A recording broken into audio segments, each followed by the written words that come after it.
성도 여러분, 새해 복 많이, 정말 많이 받으시기를 바랍니다. 새해 복 많이 받으세요. 이것이 새해가 되면은 우리가 주고받는 덕담입니다. 몸이 아프지 않고 올 한 해 건강하게 지내는 복, 또 마음이 슬프지 않고 기쁨 가득하게 살아가는 복, 또 말씀과 기도, 찬양이 즐겁고 힘이 되는 복, 가정이 행복하고 일터가 안정된 복, 학교 생활이 즐겁고 성적도 잘 나오는 복, 그리고 무엇보다도 재물에 염려와 근심이 없이 살아가는 복. 열거하자면 참 많은 복이 있을 텐데 우리는 이것을 기대하고 또 바라보고 있습니다. 그래서 이러한 많은 복을 새해 가득 받으시는 우리 모두가 되기를 바랍니다. 그런데 복을 받으라라고 우리가 덕담을 하고 있어요. 그러니까 복은 받는 것입니다.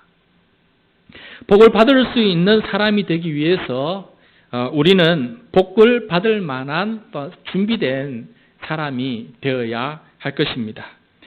복이 주어져도 그 복이 복인 줄 모르고, 복이 주어져도 그 복을 받지 못하고, 복이 주어져도 그 복을 누리지 못한다면은 지혜롭지 못한 인생이 될 것입니다. 준비되지 않은 사람에게 또 받을 자격을 갖추지 못한 사람에게 주어지는 이 복을 가리켜서 성경은 은혜다 그래요. 은혜. 아직 준비도 안 되고 받을 자격도 갖추지 못한 사람에게 거저 주시는 복을 가리켜서 성경은 은혜다라고 그래요. 세상 사람들은 그것을 운이 좋다라고 말을 합니다. 참 운 좋네. 그렇게 마치 복금 당첨하듯이 그렇게 운이 좋다라고 얘기를 하지만은 우리 믿음의 사람은 하나님의 은혜라고 그래요. 하나님의 은혜. 그래서 이 하나님은 우리에게 은혜로우신 분이십니다. 우리에게 은혜를 베푸시는 분이시에요. 그래서 이 받을 자격은 없는 우리들에게 베풀어 주시는 은혜를 깨닫고 감사하며 살아가는 우리 모두가 되기를 바랍니다. 사실 우리는 이미 하나님께로부터 받은 복이 참 많아요. 앞으로 받을 복을 기대하고 있는 것도 우리가 참 많지만은 이미 받아 누리는 복이 참 많다라는 것입니다. 이미 받은 복을 누리며 사는 것도 그렇기 때문에 매우 중요해요. 그러니까 새해에 복을 받는 것도 중요하지만은 이 새해에 이미 받은 복을 그것을 누리며 사는 것도 참 소중하다라는 것이에요. 그러므로 우리가 이 두 가지를 다 겸비한 사람이 됐으면 좋겠습니다. 새로운 복도 기대를 하지만은 이미 받은 복을 깨닫고 이 복을 마음껏 누리며 감사하며 사는 사람, 이 사람이 더 어쩌면 더 행복하고 더 복된 사람인지 모르겠습니다. 그래서 성도 여러분, 복에 대해서 우리가 이 두 가지를 다 생각할 줄 아는 그런 지혜로운 사람 되시기를 바랍니다. 찬송가 429장, 오늘 결단 찬송이기도 하지만은 그 마지막 구절에 후렴 구절에 이렇게 돼 있어요. 받은 복을 세어 보아라. 그 신복을 내가 알리라. 받은 복을 세어 보아라. 주의 크신 복을 내가 알리라. 아멘. 여러분, 여기서 받은 복을 세어볼 줄 아는 사람, 굉장히 복 있는 사람인 줄로 믿습니다. 우리에게 주신, 이미 하나님께서 주신 복이 참 많구나. 이렇게 많은 복을 하나님께서 주셨구나. 내가 복덩어리구나 하는 그러한 감격과 기쁨이 우리 가운데 넘친다면은 어쩌면은 우리가 기대하는 복을 더 빨리 받고 더 많이 받고 더 많이 누릴 수 있는 사람이 준비된 사람이 될 줄로 믿습니다. 오늘 성경 말씀은 하나님께서 우리 모든 인간에게 주신 최초의 복 두 가지를 우리에게 보여주고 있어요. 성경을 펼치면은 하나님께서 인간에게 주신 최초의 복을 우리가 지금 보게 되는 것인데 그 두 가지 복이 무엇인지를 오늘 함께 살펴보면서 이미 받은 이 복을 내가 깊이 생각을 못했구나. 내가 그것을 깊이 감사하지 못했구나. 그것을 내가 이제 누리며 사는 이 새해가 되었으면 좋겠다 하는 그런 결단을 하는 이 시간 됐으면 좋겠습니다. 자, 그러면 첫째, 사람이 최초로 받은 복은 무엇이냐? 사람이 하나님의 형상으로 지음받았다라고 하는 복이에요. 사람이 하나님의 형상이라는 것이 왜 복일까? 함께 살펴보도록 하겠습니다. 먼저 오늘 말씀 26절 말씀 같이 읽겠습니다. 26절 시작. 하나님이 이르시되 우리의 형상을 따라 우리의 모양대로 우리가 사람을 만들고 그들로 바다의 물고기와 하늘의 새와 가축과 온 땅과 땅에 기는 모든 것을 다스리게 하자 하시고. 아멘. 자, 하나님께서 우리의 형상을 따라 우리가 사람을 만들자라고 하나님께서 스스로 의논하고 계시는 모습을 우리들에게 보여주고 있습니다. 하나님은 한 분이시고 유일하신 분이시에요. 근데 우리라고 하면은 하나님이 여럿이다라는 생각을 하게 됩니다. 우리 그리스도인들은 이것이 무슨 의미인지를 이미 알고 있어요. 성부 하나님 아버지, 그 다음에 성자 예수님, 그리고 성령 하나님, 이 성삼위일체 하나님께서 함께 하나님의 형상을 따라서 우리를 지으셨다는 것을 우리는 잘 알고 있습니다. 이미 우리 신약성경 시대를 통해서 우리가 깨닫게 된 하나님의 계시지요. 그런데 창세기를 기록한 모세의 시대에는 아직까지 삼위일체라는 그 개념을 하나님께서 계시해 주지 않으셨어요. 그래서 여기서 우리라는 말이 뜻하는 것은 다른 의미가 있습니다. 어떤 의미냐면은 히브리어 문법에는 절대 주권을 가진 자의 절대어법이 있어요. 절대 주권을 가진 자의 절대어법. 예를 들어서 우리가 친구들에게 야, 우리 집에 놀러 가자 그래요. 우리 집에 놀러 가자. 그 말은 이 집은 내 집이에요. 저 친구와 같은 집이 아니에요. 그런데 그 말 속에 우리라는 말을 넣어주는 의미는 어떤 의미가 있냐면은 네가 우리 집에 와서 놀 수 있도록 내가 허락을 한다라는 의미가 그 속에 담겨져 있는 거예요. 우리 집에서 놀자라는 말은 너도 우리 집에 와서 마치 너 집처럼 그렇게 놀 수 있는 고난을 내가 허락해 준다라는 그 말이 그 속에 담겨져 있는 거예요. 그것처럼 이 하나님 히브리어 문법에도 우리라는 말을 쓸 때에는 그러한 어법이, 그러한 뉘앙스가 그 속에 포함이 되어 있어요. 다시 말해서 하나님께서 우리의 형상을 따라서 너를 만든다는 말은 이 사람에게 하나님께서 가지신 그 고난을 누리는 그 놀라운 은혜를 사람도 가지고 누릴 수 있도록 허락을 해준다라는 의미가 그 속에 담겨져 있어요. 그래서 우리가 하나님의 형상으로 지음을 받았다라는 것은 하나님께서 우리에게 많은 것을 허락해 주신다. 하나님의 위대한 허락이 그 속에 담겨져 있다는 것이에요. 그럼 어떤 허락일까? 그것이 바로 하나님의 형상으로 지음받는 허락인데 하나님의 형상으로 지음받는 허락에는 어떤 의미가 있을까? 여러분, 모세 시대에는 신이 인간의 왕을 통해서 통치한다 하는 그런 믿음이 있었어요. 그러니까 신이 직접 내려와서 이 인간 세상을 통치하는 것이 아니고 신이 왕을 세우고 그 왕을 통해서 왕이 신의 대리 통치자가 되는 것이죠. 그래서 이 왕이 신을 대신해서 통치한다라는 의미가 바로 하나님의 형상으로 지음받았다는 의미예요. 그러니까 왕은 하나님의 형상과 같은 존재다라는 것이에요. 그래서 이 왕은 하나님의 신적 대리 통치자로서 이 세상을 다스리게 되는데 그도 그럴 것이 여러분 26절 끝부분을 보십시오. 끝부분을 보면은 하나님께서 사람을 하나님의 형상으로 만드시고는 하나님을 대신해서 세상 모든 것을 다스리는 왕의 신분을 주시는 것을 보게 돼요. 그래서 하나님의 형상이라는 말은 우리 모두가 왕이라는 뜻이에요. 우리 모두가 왕으로서 하나님을 대신해서 이 세상을 통치하는 왕 같은 존재다라는 것을 우리들에게 가르쳐주고 있습니다. 그도 그럴 것이 그 다음 27절과 28절에도 이 하나님의 형상이 의미하는 바를 다시 한번 저희들에게 가르쳐주고 있습니다. 우리 27절, 28절 말씀 같이 읽겠습니다. 시작. 하나님이 자기 형상 곧 하나님의 형상대로 사람을 창조하시되 남자와 여자를 창조하시고 하나님이 그들에게 복을 주시며 하나님이 그들에게 이르시되 생육하고 번성하여 땅에 충만하라. 땅을 정복하라. 바다의 물고기와 하늘의 새와 땅에 움직이는 모든 생물을 다스리라 하시니라. 아멘.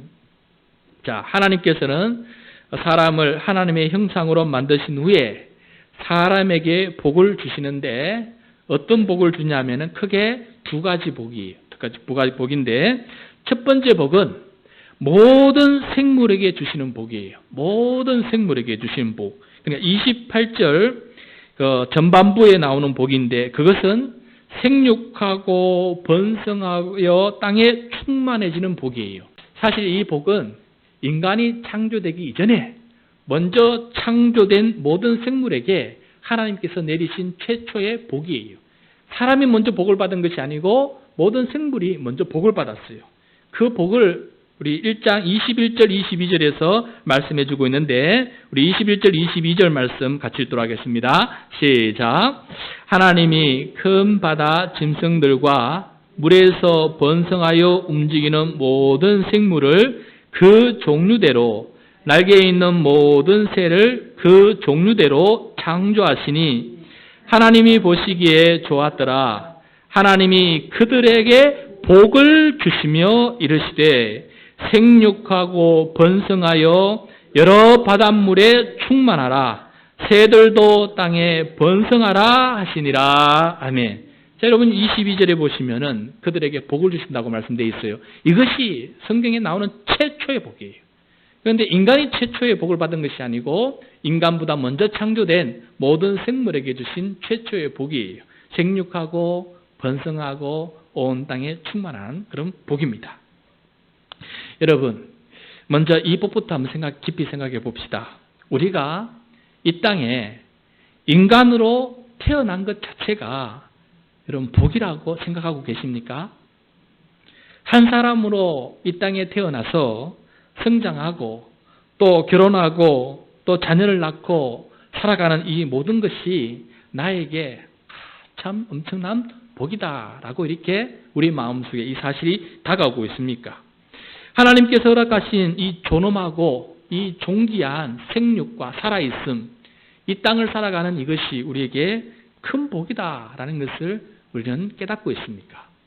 물론 아담과 하와가 죄를 지음으로 인간으로 태어나 산다는 것은 한편으로는 고통이 수반되는 것이기는 하지만은 우리가 이 땅에 태어났다는 것 자체가 얼마나 큰 복이고 인생을 한번 살아본다는 것 자체가 얼마나 큰 은혜인지를 한번 생각해 봤으면 좋겠어요. 천상병 시인이라고 있습니다. 천상병 시인. 그가 쓴 시 중에 귀천이라는 시가 있어요. 귀천. 참 은혜로운 시인데 제가 한번 읽어보도록 하겠습니다. 화면을 보면서 한번 들어보시기 바랍니다. 나 하늘로 돌아가리라. 새벽빛과 닿으면 쓰러지는 이슬 더불어 손에 손을 잡고 나 하늘로 돌아가리라. 노을빛 함께 단 둘이서 기슭에서 놀다가 구름 손짓하면은 나 하늘로 돌아가리라. 아름다운 이 세상 소풍 끝내는 날 가서 아름다웠더라고 말하리라.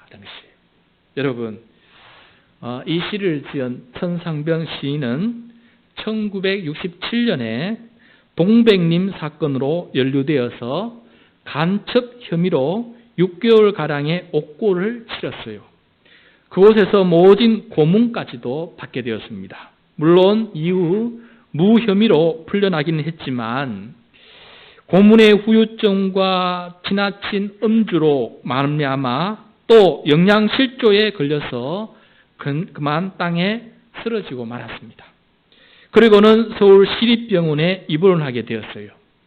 그런데 천상병의 친족들과 주변의 문인들은 그가 죽은 줄 알고 그의 작품 60여 편을 모아서 1971년에 유고 시집 새라는 시집을 발간하게 되었어요. 신문과 또 방송을 통해서 많이 알려지게 되었습니다. 그런데 나중에 보니까 죽었던 그가 어디선가 다시 나타난 것이에요.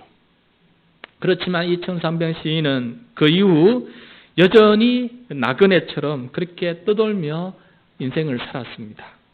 그가 시의 소재로 가장 많이 삼은 것이 가난이에요. 가난.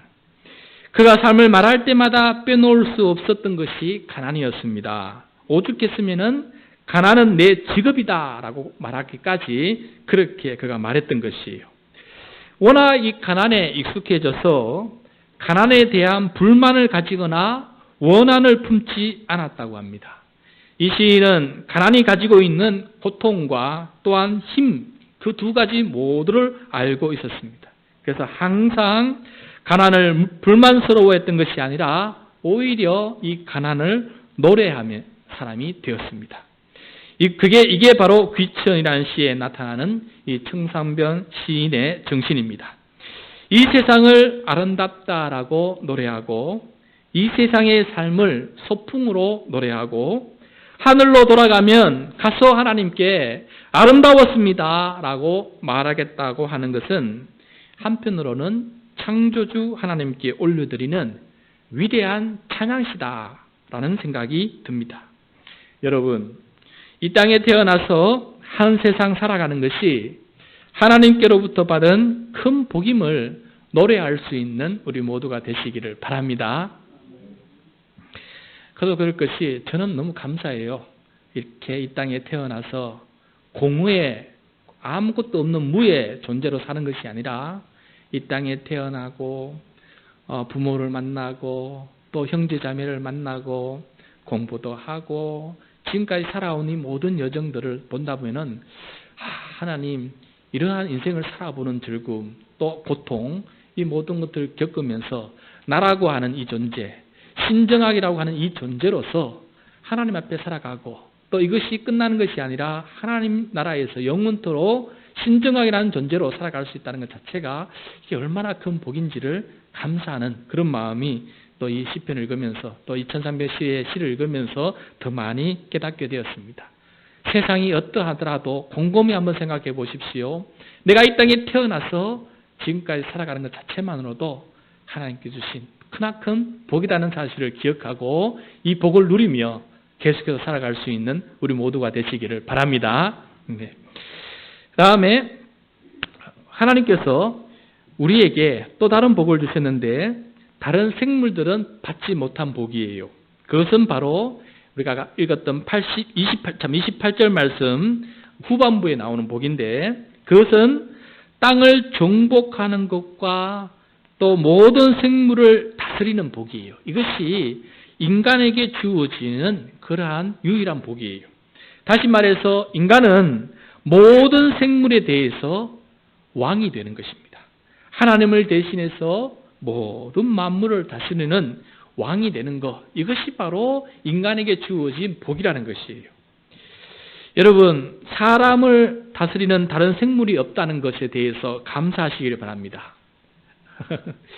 예를 들어서 우리가 개와 고양이를 다스리는 왕인데 만약에 개와 고양이가 우리를 다스리는 왕으로 이렇게 창조했다면 우리는 얼마나 이 비참한 삶을 살아가고 있을 것입니까?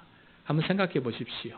그래서 우리가 왕이 되었다는 것 자체가 얼마나 감사한 일인지 얼마나 또 고마운 일인지 한번 생각해 보시기 바랍니다. 그래서 인간을 왕으로 삼아주신 하나님 앞에 감사하는 우리 모두가 되었으면 좋겠습니다. 그런데 여기서 우리가 왕이라고 할 때 이 왕은 한 명밖에 없는 제국의 왕 같은 그런 존재가 아니에요. 그러니까 재물과 권력을 독차지하고 억압하고 통제하는 그런 왕의 개념이 아니라는 거예요. 우리 각자 모두가 다 왕인 그런 왕이에요. 우리 모두가 다 왕입니다. 그러니까 왕 위에 왕이 없고 왕 아래에 왕이 없는 우리 모두가 다 왕 같은 존재로 살아가고 있다는 것입니다. 그리고 우리에게 주어진 것은 무엇이냐? 하나님의 사랑과 하나님의 정의를 이 땅에 실현하는 왕으로 우리가 부름을 받았다는 사실을 꼭 명심하는 우리 모두가 되었으면 좋겠습니다. 이러한 왕의 사명을 잘 감당할 때, 이 왕의 사명을 잘 감당할 때 우리가 그렇게 추구하는 현실적인 복이 우리에게 주어진다는 것을 말씀해 주고 있어요. 28절 다음 29절 말씀을 같이 읽겠습니다. 29절 말씀 시작. 하나님이 이르시되 내가 온 지면에 씨 맺는 모든 채소와 씨 가진 열매 맺는 모든 나무를 너희에게 주노니 너희의 먹을거리가 되리라. 아멘. 자, 만물을 잘 다스리면 만물로부터 우리는 먹을거리를 제대로 얻을 수 있게 된다라고 말씀해 주고 있습니다. 그러므로 먹거리가 근본적인 복이 아니라 왕의 신분을 깨닫고 왕의 사명을 잘 준행하는 것이 근본적인 복이다라는 사실을 우리들에게 가르쳐주고 있습니다. 여러분, 우리의 복의 순서를 바꾸고 살고 있을 때가 많아요. 우리는 복을 생각하면은 먹거리라 생각해요. 먹거리가 풍족한 것이 복의 근원이라고 생각합니다. 이것을 위해서 열심히 살아가요. 그런데 이 먹거리를 하나님께서 어떻게 주시느냐? 왕의 사명을 잘 감당하는 때, 그때 우리에게 주어지는 선물이다라는 것을 우리들에게 보여주고 있어요. 그래서 궁극적인 복은 무엇이냐? 우리가 하나님의 형상으로, 하나님의 대리 통치자로, 왕으로 부름받아서 하나님의 뜻을 이루고 하나님의 사랑과 정의를 이 땅에 실현하는 왕의 직분, 사명을 잘 감당할 때 하나님께서는 우리 모든 왕들에게, 인간들에게 먹거리를 제때 주신다라는 것을 말씀해 주고 있습니다. 그래서 참복이 무엇인지를 여러분 분명히 깨달을 수 있는 시간이 되기를 바랍니다. 먹거리가 근원적인 복이 아니고 우리가 하나님의 형상으로 지음받아서 하나님의 왕으로 지음받아서 살아가는 것이 근원적인 복이라는 것을 늘 기억하고 이 복을 받았으니 이 복을 누리며 살아가는 우리 모두가 될 수 있기를 축복합니다. 그래서 이 복을 통해서 누리는 이 먹거리의 풍요함이 우리 모두에게 넘치는 그런 삶을 살아갈 수 있기를 바랍니다. 자, 그 다음에 두 번째, 하나님께서 최초에 우리에게 주신 복을 함께 살펴보게 되는데, 사람이 두 번째로 최초로 받은 복은 하나님의 안식이다라는 거예요. 하나님께서 안식하셨다는 것이 우리에게 복이다. 하나님께서 안식하셨다는 것이 우리에게 복이다. 하나님께서는 천지를 창조하실 때 엿새 동안 창조하시고 일곱째 날에는 안식을 하셨어요. 그런데 이것이 우리에게 복이 되게끔 만들어 주셨어요. 왜 그럴까? 오늘 말씀 2절과 3절, 2장 2절과 3절 말씀 같이 읽겠습니다. 시작. 하나님이 그가 하시던 일을 일곱째 날에 마치시니 그가 하시던 모든 일을 그치고 일곱째 날에 안식하시니라. 하나님이 그 일곱째 날을 복되게 하사 거룩하게 하셨으니 이는 하나님이 그 창조하시며 만드시던 모든 일을 마치시고 그날에 안식하셨음이니라. 아멘. 일곱째 날에 안식하신 하나님께서는 일곱째 날을 복되게 하셨어요. 이 일곱째 날에 복을 부어주셨다는 거예요. 사람이 복을 받은 것이 아니라 일곱째 날이 먼저 복을 받았어요. 시간이 먼저 복을 받은 거예요. 일곱째 날에 이 시간이. 근데 3절 말씀을 따르면은 이 일곱째 날이 복되게 하셨다라는 그 의미는 다른 말로 말하면은 그 날이 거룩하다. 하나님께서 일곱째 날을 거룩하게 만드셨다라는 뜻이에요. 그럼 거룩하다는 말은 무슨 뜻일까? 히브리어 원어에 따르면은 거룩하다는 말은 다른 것과 구별되었다는 뜻이에요. 그러니까 여섯째 날과 다르게 이 일곱째 날은 하나님을 위해서 구별되었다라는 것이에요. 그리고 이 날은 하나님의 날이고 주의 날이고 주님께서 온전히 주께서 주권을 통치하시는 그런 날이다라고 선포하신 것이에요. 그래서 하나님께서 이 일곱째 날을 복 주시고 이 일곱째 날을 구별해서 거룩하게 만드시고 이 일곱째 날에 참된 온전한 주인은 하나님이심을 선포하심으로 말미암아 모든 인간뿐만 아니라 하나님께서는 그 가축까지도 이날은 온전히 안식하게 하셨어요. 이것은 하나님께서 우리에게 주신 복입니다. 우리가 이 날이 없었더라면은 우리는 노동의 노예가 일의 노예로 살아가는 사람이 되고 말았을 것입니다. 노동이 폭력이 되고 말았을 것입니다. 물질과 상업주의의 희생양이 되어서 거기에 노예로 살아가는 인생이 되고 말았을 것입니다. 그런데 하나님께서 여기에 제동을 걸어 놓으셨어요. 브레이크를 잡아 놓으셨어요. 그래서 이 일곱째 날은 주님을 위해서 거룩한 날이 되게 하심으로 말미암아 모든 생물, 이 사람뿐만 아니라 모든 생물 그날은 안식하며 쉬면서 자유를 누릴 수 있도록 하나님께서 그렇게 만들어 놓으셨다라는 것이에요. 누군가가 그런 말을 했습니다. 기독교가 인류 문명에 선사한 가장 큰 선물 중에 하나는 주일이라는 거예요. 주일. 세상 사람들은 일요일이라고 부르지요. 요즘에는 이 노동의 강도가 너무 커서 사람을 혹사하는 이런 유격이 되다 보니까 요즘엔 주 5일 근무제로 바뀌면서 더 많은 안식이 필요한 시대를 우리는 살아가고 있습니다. 그런데 이러한 안식, 이런 쉼을 가능하게 했던 것은 바로 안식하신 하나님, 그리고 이 일곱째 날에 복을 주시고 그렇게 하셨던 하나님이 계셨기 때문에 가능하다라는 것입니다. 그러므로 여러분, 일곱째 날, 이 복된 날을 잘 지켜 하나님과 함께 안식하며 거룩하게 구별하며 살아갈 수 있는 우리 모두가 되시기를 축복합니다. 하나님의 지혜에 따르면은 참된 안식은 단순히 육체적으로 쉬는 것으로 안식을 누리지는 못한다라고 말하고 있어요. 이것을 먼저 깨달았던 신학자가 있는데, 성 어거스틴이라고 하는 위대한 신학자가 있는데, 그의 참회로, 그의 고백록에 앞 서문의 1장에서 이렇게 고백하는 구절이 나와요. 제가 읽어드리겠습니다. 그래서 당신이라는 것은 하나님이 말하고 있어요. 당신은 우리 인간의 마음을 움직여 당신을 찬양하고 즐기게 하십니다. 당신은 우리를 당신을 향해서 살도록 창조하셨으므로 우리 마음이 당신 안에서 쉴 때까지는 편안하지 않습니다. 우리의 마음이 하나님 안에서 쉴 때까지는 아무리 우리가 일하지 않고 육신으로 쉰다 그래도 우리의 마음이 진정한 안식, 진정한 평안을 누릴 수 없다라고 고백하고 있는 것을 보게 됩니다.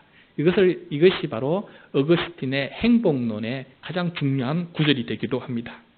하나님 안에 거하지 않고는 우리는 참된 쉼을 누릴 수가 없어요. 그래서 이 쉬는 날에 하나님 앞에 나와 말씀을 통해서 또 기도를 통해서 찬양을 통해서 예배를 통해서 하나님 앞에서 진정한 쉼을 누릴 수 있도록 하나님께서 그렇게 만드신 것이다 라는 것을 보게 됩니다. 그러므로 이 주일에 예배를 통해서 하나님의 안에서 거하는으로 말미암아 진정한 참된 안식을 누릴 수 있는 우리 모든 준비된 교회 성도 되시기를 축복합니다.